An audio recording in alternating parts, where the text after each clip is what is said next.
Hello बच्चों, my name is Ramashankar Singh and you are watching my YouTube channel RS Physics Panda। आज हम लोग class 11th के पहले चैप्टर का लेक्चर नंबर 3 लेकर के आए हैं, जिसका नाम है यूज ऑफ डायमेंशन।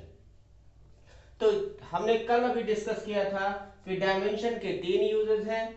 3 यूजेस में पहला यूज जो डायमेंशन का था वो था to convert one system of unit to convert one system of unit into other। तो इसके लिए हमें ध्यान देना होगा ये सिस्टम ऑफ यूनिट क्या है। तो हमें सिस्टम ऑफ यूनिट को समझना होगा। तो देखिए सिस्टम ऑफ यूनिट है क्या। जैसे एक सिस्टम ऑफ यूनिट है हमारी MKS सिस्टम, दूसरी सिस्टम ऑफ यूनिट है हमारी CGS सिस्टम। बेसिकली हमारा MKS से CGS में ही ज्यादा से ज्यादा 11th में कन्वर्जन है। हालांकि हम एक सिस्टम से दूसरे सिस्टम किसी में भी कन्वर्ट कर सकते हैं। मींस हम MKS से FPS में भी कर सकते हैं, FPS से CGS में भी कर सकते हैं, CGS से MKS में भी कर सकते हैं, CGS से FPS में भी कर सकते हैं। कहने का मतलब ये है कि एक सिस्टम ऑफ यूनिट को हम दूसरे सिस्टम ऑफ यूनिट में बड़ी इजीली डायमेंशन की हेल्प से हम कर सकते हैं। तो हम ये देखें आखिर ये कैसे कन्वर्जन हो सकता है, कन्वर्जन कैसे होगा। तो बहुत ही सिंपल मेथड है। तो एक बात हमको ध्यान में रखनी होगी, आखिर कन्वर्जन में क्या बदल सकता है और क्या चेंज नहीं होगा, क्या कांस्टेंट रहेगा, क्या सेम रहेगा और क्या बदलेगा। तो देखिए सबसे पहली बात तो हम ये कहेंगे जो नहीं चेंज होगी वो हमारी क्या होगी, नहीं चेंज होगी वो हमारी डायमेंशन। डायमेंशन में कोई चेंज नहीं होगा during the conversion of one system of unit into other, there will be no change in the dimension. और डायमेंशन नहीं बदलेगी तो हमारी फिजिकल क्वांटिटी भी नहीं बदलेगी। क्या नहीं बदलेगी, फिजिकल क्वांटिटी नहीं बदलेगी। तो अगर फिजिकल क्वांटिटी नहीं बदल रही, डायमेंशन नहीं बदल रही, तो बदल क्या रहा है। आप जानते हो किसी भी फिजिकल क्वांटिटी को लिखने के लिए दो चीजों की जरूरत मैंने बताई, एक तो न्यूमेरिकल वैल्यू और दूसरी हमारी क्या, यूनिट वैल्यू। तो न्यूमेरिकल वैल्यू बदलेगी, यूनिट वैल्यू हमारी न्यूमेरिकल वैल्यू बदलेगी और दूसरी चीज क्या है, जो यूनिट की डायमेंशन है वो नहीं बदलेगी। तो इसका सेंस ये हुआ, हम ऐसे इसको लिख सकते हैं कि कोई फिजिकल क्वांटिटी, देखो ये वन सिस्टम है, एक सिस्टम हुआ और ये दूसरा सिस्टम है, ये दूसरा सिस्टम है, मीन सेकंड सिस्टम या अदर सिस्टम है। तो अदर सिस्टम में क्या नहीं बदला, फिजिकल क्वांटिटी। तो फिजिकल क्वांटिटी सपोज कर लो मेरी x है, इसको एक सिस्टम में हमने कैसे लिखा, N1U1। दूसरे सिस्टम में मैंने इसी फिजिकल क्वांटिटी को क्या लिखा, N2U2। N2U2। अब देखो ये यूनिट है, मैंने कहा डायमेंशन नहीं बदलेगी। क्या नहीं बदलेगी, डायमेंशन नहीं बदलेगी। इसका मतलब है N1U1 इज इक्वल टू क्या होगा, N2U2 होगा। अब जरा डायमेंशन लिखने का, यूनिट को लिखने का तरीका क्या है डायमेंशन के फॉर्म में। तो मैंने आपको समझाया था कि किसी भी फिजिकल क्वांटिटी की यूनिट को, किसी भी फिजिकल क्वांटिटी की यूनिट को MLT की पावर्स के फॉर्म में रिप्रेजेंट करना डायमेंशन होता है। तो इसका मतलब हम इसको ऐसे लिख सकते हैं N1, और यूनिट को कैसे लिखेंगे, M1 L1 T1, और इनके ऊपर पावर्स क्या होंगी, मान लो M1 के ऊपर A पावर लगाया, L1 के ऊपर B पावर लगाया, T1 के ऊपर C पावर लगाया, तो A B C ये तो क्या है, डायमेंशन है, ये तो बदलना नहीं है। अब जरा देखो यहां ये N2 U2 क्या है, यहां हो जाएगा M2 L2 T2, सबके ऊपर पावर वही A B और C। अब हमारा पर्पज क्या है, इस N2 मतलब N1 गिवन होगा तो N2 निकालना होगा, N2 गिवन होगा तो N1 निकालना होगा। तो हम मानते हैं कि N1 is given now, N1 हमारा गिवन है तो N2 निकालना है। तो यहाँ N2 की वैल्यू कैसे निकालेंगे, तो ये this is the simple method, बहुत ही आसान है।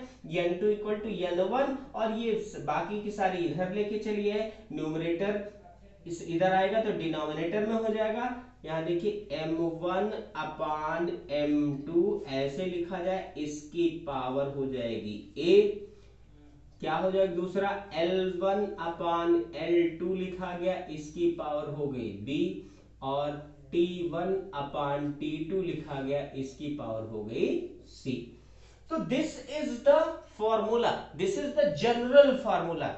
With the help of this general formula, we can easily convert one system of unit into another. एक सिस्टम को दूसरे सिस्टम में हम कन्वर्ट कर सकते हैं। अब इसी पर हम एक न्यूमेरिकल लेकर के देखते हैं और तब हमें ज्यादा समझ में आ जाएगा कि कैसे हम एक सिस्टम ऑफ यूनिट को अनदर सिस्टम ऑफ यूनिट में हम कन्वर्ट कर सकते हैं। मैंने आपको एक चीज समझाई कि there will be no change in the physical quantity and there will be no change in the dimension. ना तो डायमेंशन बदलेगी ना ही फिजिकल क्वांटिटी बदलेगी, केवल न्यूमेरिकल वैल्यू बदलेगी। ठीक है, तो उसको हम लोग करके देखते हैं, एक क्वेश्चन एग्जांपल लेकर के हम करके देखते हैं उसको।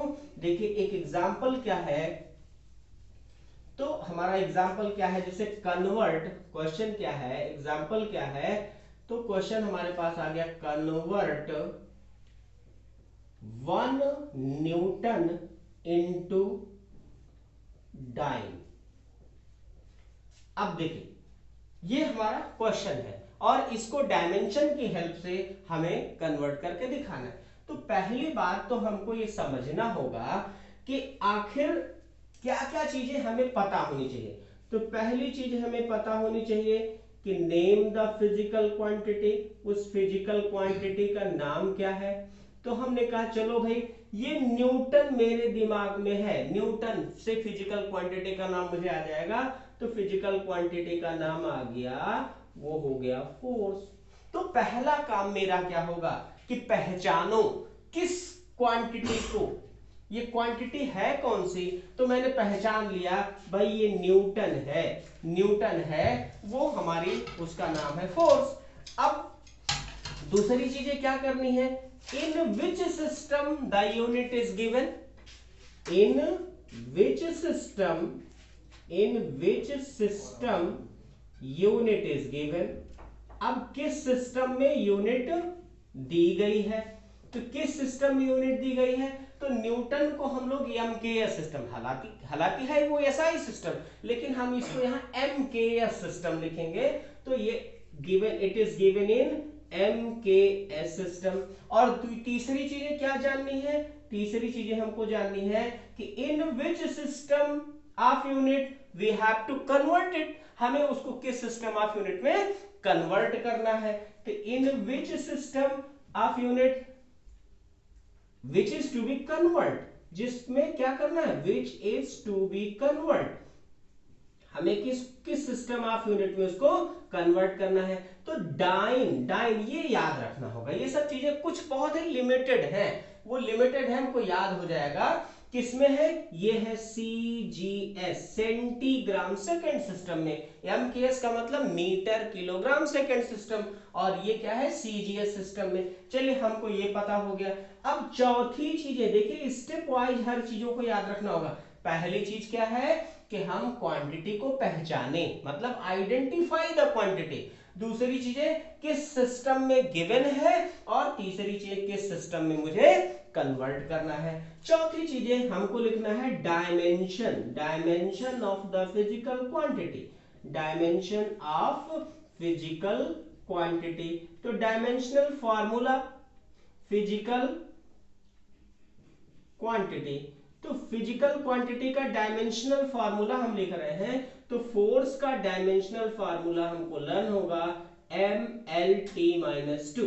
मींस क्या हुआ, यहां डायमेंशन हमें डायमेंशन चाहिए, तो A की वैल्यू हो गई 1, m के ऊपर A पावर होती है, L की वैल्यू, L मींस L के ऊपर B लगा होता है, तो B इज इक्वल टू 1 हो गया एंड C इक्वल्स टू -2 हो गया। तो इतनी चीजें मुझे क्या करना चाहिए, एक सिस्टम ऑफ यूनिट को दूसरे सिस्टम ऑफ यूनिट में कन्वर्ट करने के लिए। यहां पर कोई डाउट नहीं होना चाहिए। चलिए हम इसी सब का हेल्प लेते हुए, इसी चीजों का हेल्प लेते हुए हम इसको फोर्स को मींस एम के सिस्टम को डाइन में कन्वर्ट करना चाहते हैं। तो चलिए देखते हैं, हम लोग इसको कन्वर्ट करने का प्रयास करते हैं। तो अब देखिए हमारे पास सीधा सीधा सा फॉर्मूला, डायरेक्टली हम लोग फार्मूले पर आते हैं। तो पहले N1 कह रहा है क्या, convert 1 Newton, N1 means 1 Newton, 1 हो गया। तो यहां ऐसे लिखो M1 की वैल्यू, L1 की वैल्यू, T1 की वैल्यू क्या होगी।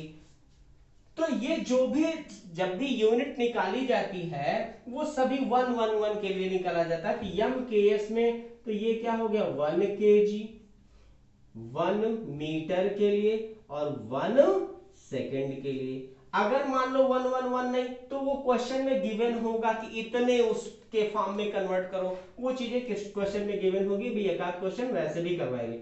और n2 की वैल्यू नहीं पता है, तो m1 m2 की वैल्यू क्या होगी, CGS में है तो 1 ग्राम हो गया, L2 की वैल्यू 1 सेंटीमीटर हो गया और T2 की वैल्यू 1 सेकेंड हो गया। ठीक है, तो अब तो मेरा फार्मूला एकदम रेडी है, हमें सारी चीजें गिवन है, केवल n2 नहीं पता है। तो हमारा फार्मूला है n2 is equals to n1 और यहां पर फार्मूला हो गया m1 अपान m2 की power a, L1 upon L2 की पावर b और T1 अपान T2 की पावर c। ये हमारा हो गया। अब हमें सब की वैल्यू, अभी मैंने ये वैल्यूज लिख रखी हैं, सारी वैल्यूज रखिए, पुट करिए और सीधे रिजल्ट पाइए। तो n2 is equal to n1, at the place of n1 you can write 1। m1 क्या है 1 kg, 1 लिखा, kg लिखा और अपान 1 ग्राम लिखा, वेरी गुड, और पावर 1 हो गई। यहां पर देखिए 1 मीटर लिखा और यहां 1 सेंटीमीटर लिखा, पावर 1 हो गई। और यहां पर अगेन 1 सेकेंड लिखा और अपान 1 सेकेंड हो गया एंड पावर -2 हो गई। ए बी सी की वैल्यू हमें पता थी, मतलब हमने यहां पहले से लिख लेना चाहिए था कि A बराबर 1, B बराबर 1 एंड C बराबर -2, मतलब m l t -2 ये डायमेंशन है। तो m के ऊपर 1, l के ऊपर 1, C के ऊपर मतलब t के ऊपर -2। इसको देखिए अब kg यहां ग्राम, तो kg को भी ग्राम में कन्वर्ट कर लीजिए, तो n2 इज इक्वल टू 1। अब देखिए 1 kg मींस 1000 ग्राम होता है अपान 1 ग्राम, तो भाई ग्राम ग्राम हटा दो, 1 हो गया। या देखिए 1 मीटर को 100 सेंटीमीटर लिखेंगे अपान 1 सेंटीमीटर, तो सेंटीमीटर सेंटीमीटर हट गया, पावर अगेन 1। और यहाँ 1 सेकेंड है अपान 1 सेकेंड है, पावर -2 हो गई। ठीक है, और यहां पर देखिए यहां कोई यूनिट नहीं लिखी है, तो यहां दूसरी यूनिट का नाम लिख लिया जाएगा जो न्यू यूनिट होगी, और वो न्यू यूनिट क्या है, डाइन। ये न्यू यूनिट क्या है, आपको डाइन कह रहा है, ये नई यूनिट हमारी डाइन है। ठीक है, अब इसको देखिए सॉल्व करना बेहद आसान हो गया। n2 इज इक्वल टू यहां 1000, यहां पर 100, सबके ऊपर पावर 1 है, तो यहां 10 पावर 3, 10 पावर 2 एंड 1/1 कर लेने से कोई फर्क नहीं पड़ेगा, दिस इज डाइन हो गया। तो यहां पर N2 इज इक्वल टू हो गया 10:5 डाइन, 10:5 डाइन। तो हमारा फार्मूला तैयार हो गया, ये कन्वर्जन हो गया। इसका मतलब मैंने देखा क्या कि 1 newton is equal to 10:5 dyne, ये हमारा सोल्यूशन हो गया। तो दिस इज ऑल अबाउट, ये पहला हमारा जो एग्जाम्पल था, एक पहला एग्जाम्पल कंप्लीट हुआ। हम एक और एग्जाम्पल के साथ आते हैं और फिर से समझने का प्रयास करते हैं। बहुत ही सिंपल है, बहुत बहुत सिंपल है, बशर्ते हम इसको अच्छे से सीख लें। तो चलिए एक दूसरा example, convert 1 joule, 1 joule, convert 1 joule into अर्ग। अब फिर से मुझे सारा स्टेप वही करना होगा, फिर से सारा स्टेप वही करना होगा। चलिए हम अभी इसको मिटाते हैं और सारा स्टेप फिर से करके दिखाते हैं आपको, एक बार और ध्यान से सीखिए। तो देखिए हमें सबसे पहले मैंने बताया क्या करना है, सबसे पहले तो पहचानना है कि ये यूनिट है कौन सी। तो मैंने पहचाना, पहला काम मैंने किया, पहचान लिया और इसका नाम कहा ये वर्क है या एनर्जी है, क्योंकि वर्क या एनर्जी की यूनिट हमारी जूल होती है। चलिए वर्क पहचान लिया, तो किस सिस्टम में हमारा ये गिवन है, तो हमने कहा MKS में गिवन है और किस में कन्वर्ट करना है, तो ये हमें याद रखना होगा, ये CGS में कन्वर्ट करना है। MKS में गिवन है, ये SI में है, उसको हम MKS में बनाएंगे। SI में होता है जूल, तो उसको हम MKS में, SI को जनरली MKS में लिखते हैं, तो MKS को CGS में कन्वर्ट करना है। और चौथी चीजें हमको क्या करनी है, इस वर्क का डायमेंशनल फॉर्मूला लिखना है। तो ये वर्क का डायमेंशनल फॉर्मूला हमें याद होना चाहिए, mL²T-2 होता है। मीन्स क्या हुआ, A is equal to 1, B is equal to 2 and C is equal to -2। ये मुझे इतनी चीजें जानकारी होनी चाहिए, ठीक है। अगर इतनी चीजें मुझे जानकारी हो गई तो बेहद आसान है। फिर से हम उसी स्टेप में आते हैं, क्या N1 की वैल्यू 1 गिवन है, तो ये MKS में M1 L1 T1 ये सारी वैल्यूज गिवन है, ठीक है। N2 निकालना है, M2 अगेन यही होगा। अब क्या है, A की जगह 1 लेकिन B की जगह 2, C की जगह -2। अब हम इस फार्मूले को यूज करें, क्या फार्मूला था, फार्मूले को फिर से ध्यान दे, N2 is equal to N1, formula है मेरा M1/M2 की पावर A, L1/L2 की पावर B एंड T1/T2 की पावर C, ये है। So put the value, value को पुट करो, इजीली रिजल्ट मेरा आ जाएगा, बहुत बहुत आसान है। 1 और यहां देखिए 1 kg/1 ग्राम की पावर 1, यहां पर 1 मीटर/1 सेंटीमीटर की power 2 and again here 1 second second power यहां पर -2, ठीक है। 1 kg को ग्राम में कन्वर्ट करिए, तो 1 kg को ग्राम में कन्वर्ट करा जाए तो 1000/1, यहां पर kg या ग्राम ग्राम हट जाएगा। अगेन देखिए यहाँ 1 मीन्स 100/1 हो जाएगा, यहाँ पावर 2 हो जाएगा और यहाँ पर देखिए 1/1 की पावर -2 हो जाएगा। और जब यूनिट यहाँ से हटा दी गई हर जगह, तो उसका नाम रख दीजिए न्यू यूनिट, जो न्यू यूनिट होगी वो अर्ग होगी, ठीक है। जरा इसको देखते हैं क्या हो गया, तो N2 बराबर हो गया मेरा ये 10:3 और यहाँ देखिए 10:2 होगा, उसकी पावर 2 है तो 10 की पावर 4 हो जाएगा और यहाँ अगेन 1 होगा और अर्ग हो गया। So this is my result, N2 is equal to 10:7 erg. तो मुझे पता लग गया कि 1 जूल में 10:7 अर्ग होता है। सो this is the beautiness of this dimension, ये डायमेंशन की खूबसूरती है कि बड़ी आसानी से हमने क्या कर दिया, एक सिस्टम ऑफ यूनिट को दूसरे सिस्टम ऑफ यूनिट में कन्वर्ट कर दिया। सो this is the end of today's topic. अब कल हम फिर एक छोटे से वीडियो के साथ मिलेंगे। Thank you.